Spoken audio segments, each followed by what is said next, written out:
बच्चों, हम सभी सुबह उठने से लेकर रात सोने तक कुछ ना कुछ कार्य करते ही रहते हैं, जैसे भोजन करना, खेलना, पढ़ना आदि। प्रत्येक कार्य को करने के लिए हमें ऊर्जा की आवश्यकता होती है और कार्य करने के लिए यह ऊर्जा सभी जीव जंतुओं को भोजन से मिलती है। सभी जीव अपने भोजन के लिए प्रत्यक्ष या अप्रत्यक्ष रूप से पौधों पर निर्भर होते हैं। तो आइए आज हम जानने का प्रयास करते हैं कि पौधे अपना पोषण कैसे प्राप्त करते हैं। पोषण के आधार पर पौधे दो प्रकार के होते हैं, स्वपोषी और परपोषी। स्वपोषी जो पौधे अपना भोजन स्वयं बनाते हैं स्वपोषी कहलाते हैं। सभी हरे पौधे इसी श्रेणी में आते हैं। हरे पौधों की पत्तियां प्रकाश संश्लेषण की क्रिया करती हैं और भोजन बनाती हैं।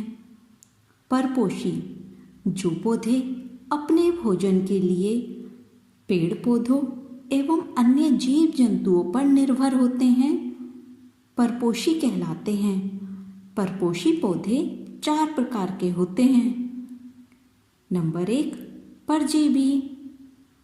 वे पौधे जो अपने भोजन के लिए दूसरे जीवित पौधों पर निर्भर रहते हैं, परजीवी कहलाते हैं, जैसे अमर बेल का पौधा।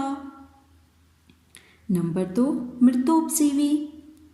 वे पौधे जो अपना भोजन मृत एवं सड़े गले पदार्थों से प्राप्त करते हैं, मृतोपजीवी कहलाते हैं, जैसे कुकुरमुत्ता। सहजीवी। सहजीवी संबंध में दो पौधे पारस्परिक लाभ के लिए एक दूसरे के साथ रहते हैं, जैसे लाइकेन। लाइकेन में शैवाल और कवक पारस्परिक लाभ के लिए साथ साथ रहते हैं। कवक जल, खनिज लवण, विटामिन्स आदि शैवाल को देता है और बदले में शैवाल प्रकाश संश्लेषण की क्रिया करके भोजन बनाकर कवक को देता है। कीटभक्षी। वे पौधे जो अपने भोजन के लिए कीट पतंगों को पकड़कर उनका भक्षण करते हैं, कीटभक्षी पौधे कहलाते हैं। कीटभक्षी पौधे दलदली भूमि या तालाब के समीप पाए जाते हैं। ऐसी भूमि में नाइट्रोजन की कमी होती है।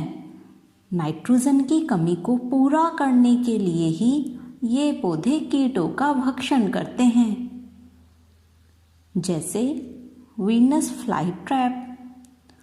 इसकी पत्तियां 2 भागों में होती हैं जो बीज से जुड़े होते हैं।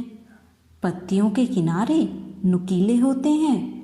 जैसे ही कीड़े पत्तियों पर बैठते हैं, पत्तियों के दोनों हिस्से बंद हो जाते हैं, जहां पाचक रस उसे गलाकर पचा देते हैं।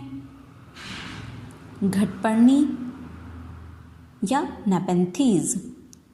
इसकी पत्तियों का आगे का भाग लंबे घड़े के आकार का होता है, इसलिए इसे घटपर्णी भी कहते हैं।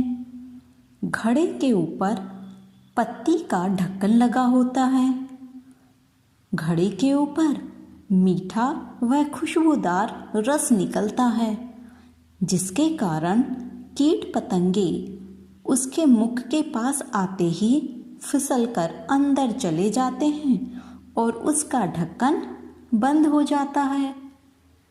तो बच्चों, कल कुछ नया लेकर फिर मिलते हैं। तब तक के लिए अलविदा।